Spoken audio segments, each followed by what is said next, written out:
What's up mga meme? It's me, Rico Mari, and welcome back to my channel, Mabuhay! And for today's video po ha mga meme, eto, nako, pasensya na po kayo ha mga meme kasi tayo po yung nakasando ha mga meme kasi talagang hindi ko na kaya po, ang init talaga.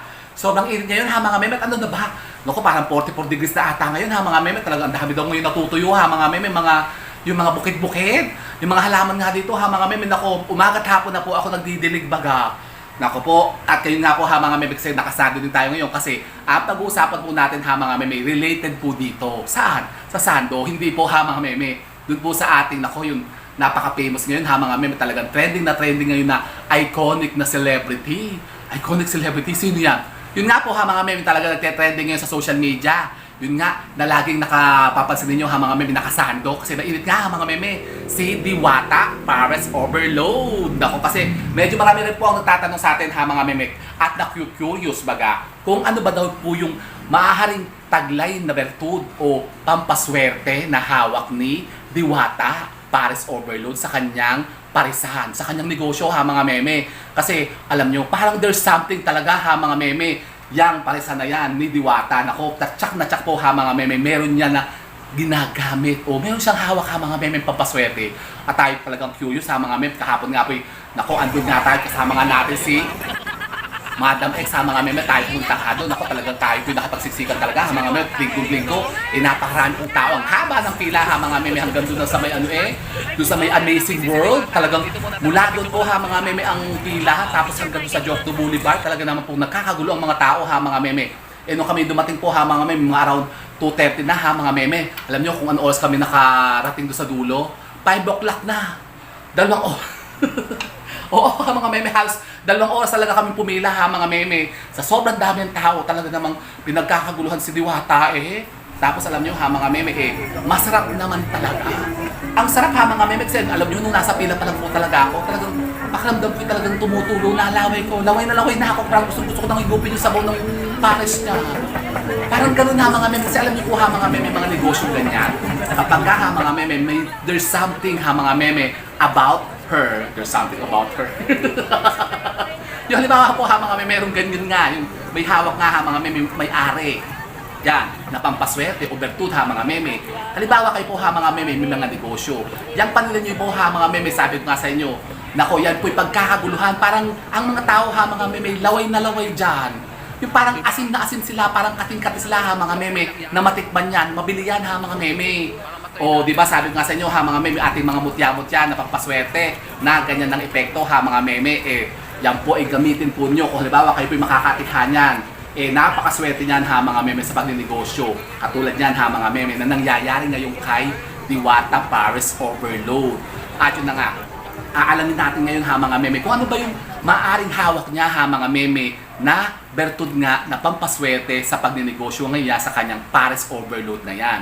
Kasi alam niyo po ba ha mga meme na marami pong iba't ibang mga klase pong pampaswerte kayong magagamit ha mga meme kung kayo po'y nagbabalak din po na magtayo ng ganyang negosyo ha mga meme, lalong-lalo na po yung mga pagkain.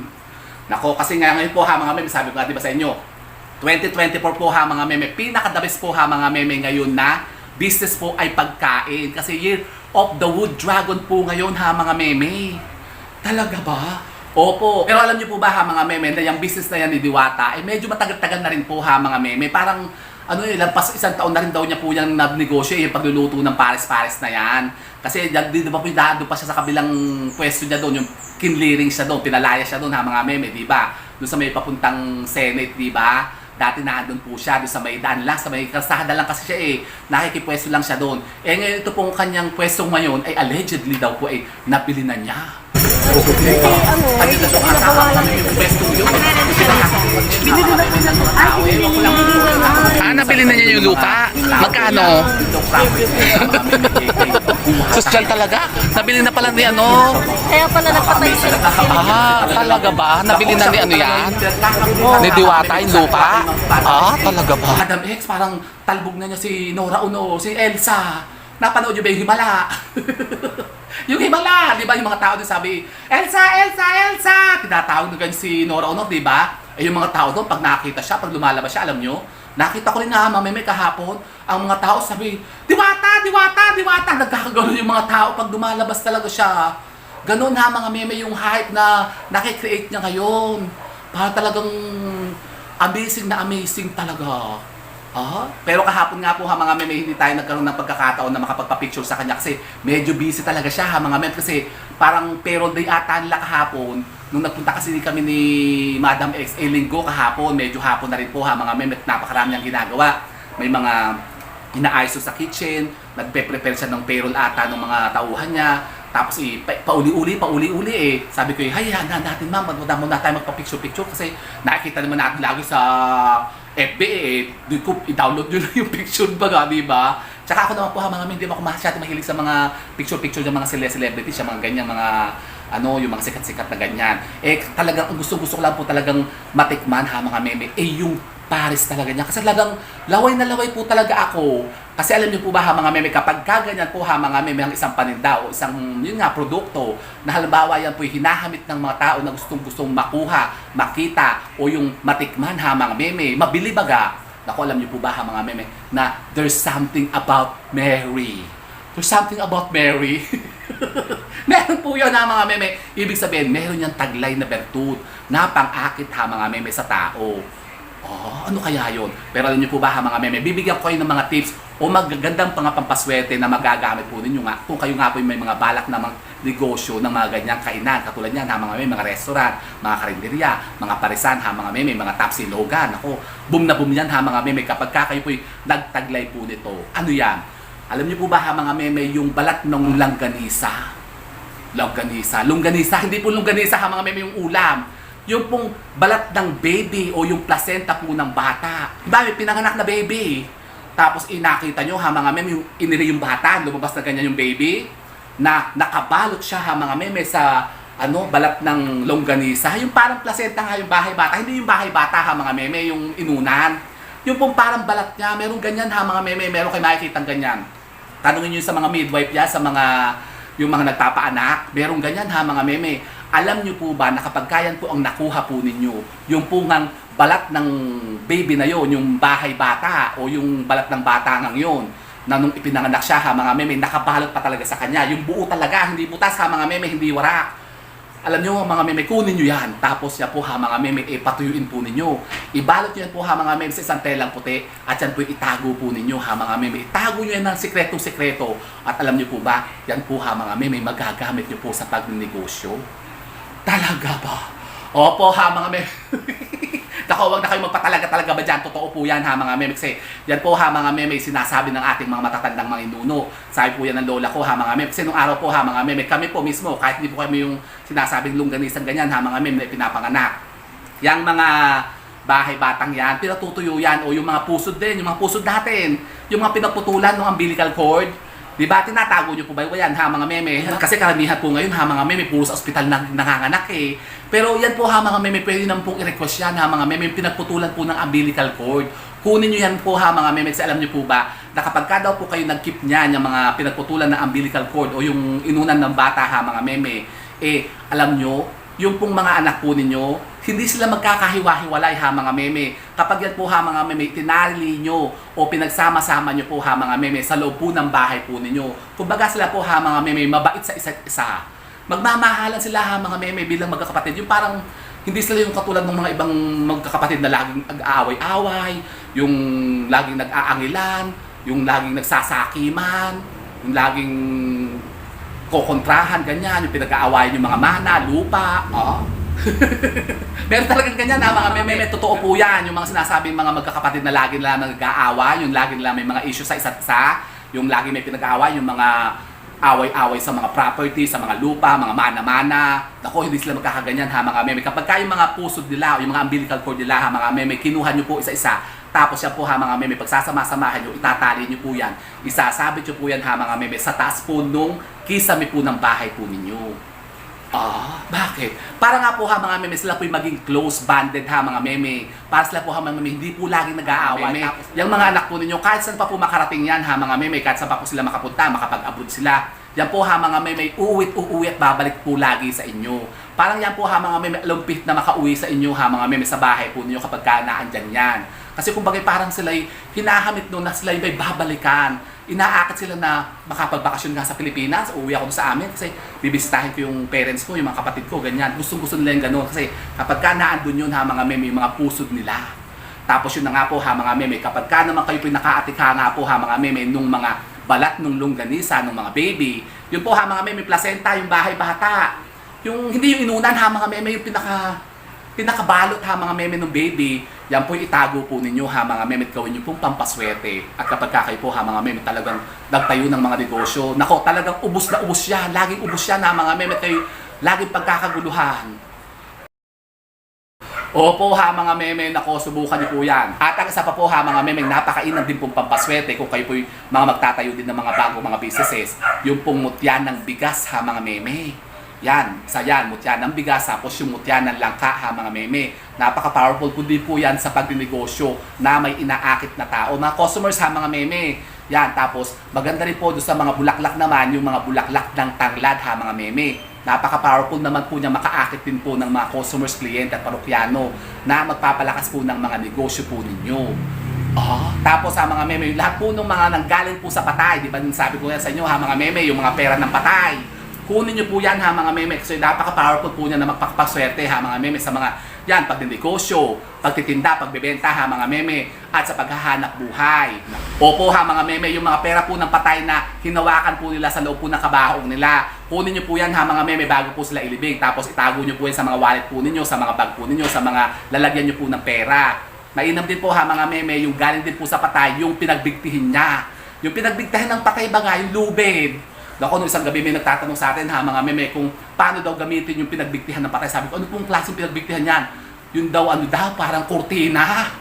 Kurtinata o kumo. Sabi ko, naku po, bakit daw po nagbigte?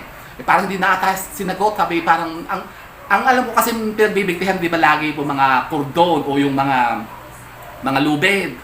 Sabi, parang kurtina daw ata ang pinagbigtihan. Sabi, anong gagawin daw niya? Sabi ko, pagka ganyan po kasi, pwede pong gamitin niya sa pagbibusiness, sa pagsusugal. Ang maganda po dyan, pumutol po kayo ng kapiraso.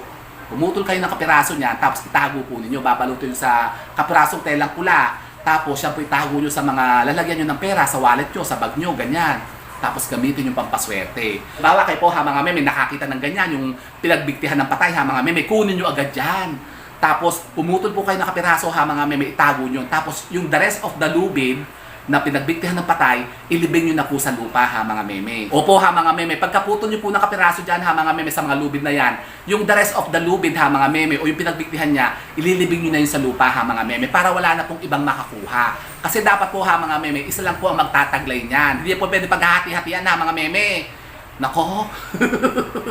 Opo, isa lang po ha mga meme pwedeng gumamit yan. Isang lubid lang po, isang pampaswerte lang po makukuha nyo doon. Then the rest of that, hindi na pwedeng gamitin ng iba. Yung iba kasi ha mga meme parang ibinebenta. Sabi, ako may lubid ng patay dito, pwede ba palimusan ito? Ano daw po yan? Original po ba yan? Yan po ba yung unang-unang putol ng lubid? Baka naman napakarami ng pumutol dyan. Wala na rin pong bisayo ng mga meme. Kasi sinasabi po ng mga matatanda natin mga yun, yung mga antingero nga po, yung mga may karunungan dyan. Yan daw po, kapag kayo pinakakuha po ng lubid na pinagbigtihan ng patay, dapat po, yung unang putol lang po, mula nung nagbigti yung patay, yun lang po ang pwedeng gamitin. Ganon din po ha mga meme, yung pera ng patay na sinasabi na hinawakan niya doon sa loob ng kabaong, isa lang din po pwede po ang magtago niyan ha mga meme at gumamit. Di po pwede paghati-hatian niya ng magkakapatid ha mga meme, halimbawa 100, babaryahin nyo, sasabihin nyo, tigto 20 tayo para tayo swerte lahat. Hindi po pwede yung ganon. Isa lang po ang pwede magmay-ari niyan, sila lang po ang magninegosyo. Pero pwede din pong hingiin yan ha mga meme, pwedeng ipasa at pwede rin pong nakawin. Talaga ba? Opo, halimbawa, ninakaw yan sa inyo. Papupunta na sa kanya ha mga meme ang bertud. Opo, pero may nagtanong kasi sa akin yan ha mga meme, kung halimbawa nga daw po ininakaw. Sabi naman po nung ibang mga antingero, pwede naman daw pong nakawin, malilipat daw sa kanya. Pero ang sama mo naman ha, hindi naman sa'yo na nakawin mo. O sa tingin mo, suswertehin ka ng gano'n, parang yun nga, naiinggit ka. Yung parang tinubuan ka na ng inggit sa sarili mo, sa kapatid mo. Halimbawa, sinuswerte siyang ganyan, tapos inanakawin mo sa kanya. Parang hindi maganda ha mga meme. Pero sabi nung ating mga kaibigan na mga antingero, yan daw po pwede daw pong nakawin ha mga meme. Pwede daw lumipat po ang swerte sa kanila. Kung halimbawa yan daw po gagamitin sa pagpapaswerte, lalong-lalo na po sa pagsusugal naman ha mga meme. Sa pagsusugal, sa pagninegosyo. Ganun din po yun ha mga meme. Pero kaya lang, sabi ko nga sa inyo, bakit naman kayo may inggit? Nanakawin nyo, hindi naman sa inyo. Nako, mag-atikha kayo na sarili nyo, huwag kayo may inggit. Katulad ng mga basher ngayon ni Diwata, Paris Overload. Nako, daming basher Yan, parang katulad ngayon ha mga meme na nangyayari kay Miss Diwata, Paris Overload. Kay Diwata ha mga meme, nako, ang daming basher ngayon. Ang daming naninira ha mga meme. Parang gusto siyang hilahin pababa.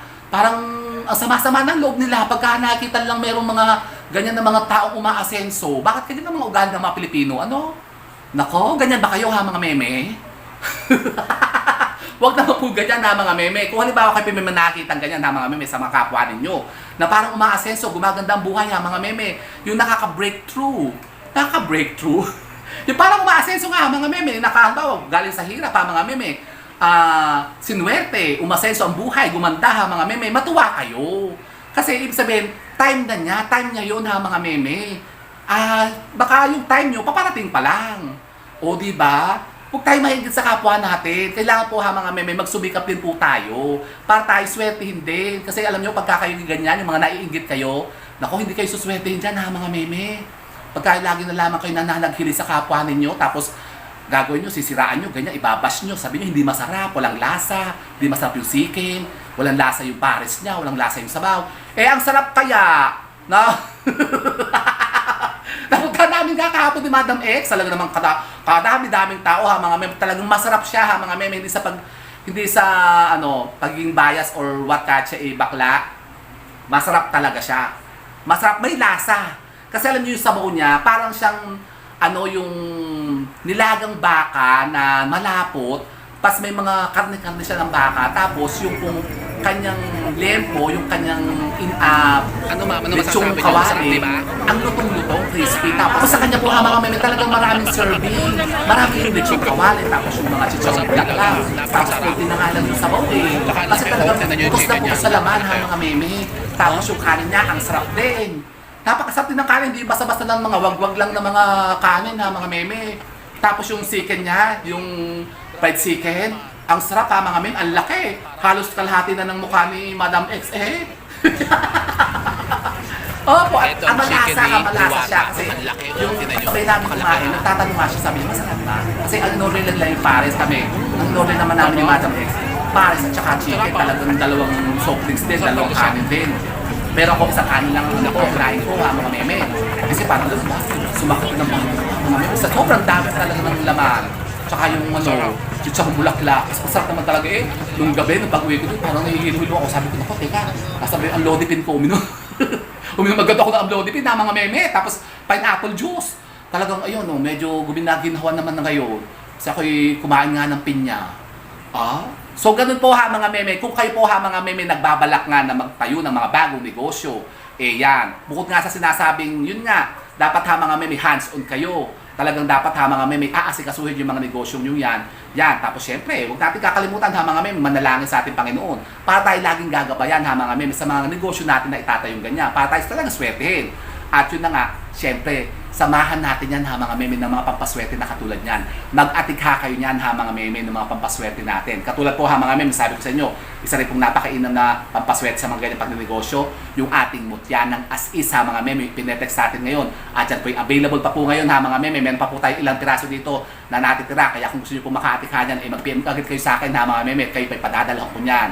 Dito po sa number natin ha mga meme na 0995-433-6402. Mag-PM lang kayo sa akin ha mga meme. At yan po ipadadala ko rin po sa inyo ang ating mutya ng as is ha mga meme. Pati na rin po yung ating mutya ng kahoy ng uli-uli. Kung gusto nyo kung ang mga negosyo nyo talagang putusin din ha mga meme ng mga tao. Yung kayo pabalik-balikan baga ang mga tao ha mga meme magpa-uuli-uli sa mga tindahan po ninyo. Yan katulad ng nangyayari ngayon kay Diwata Paris Overload na yan ha mga meme. Talagang mga tao ha mga meme pauli-uli ha mga meme. Talagang hindi na naputol ang pila ha mga meme. Napakaraming tao talaga.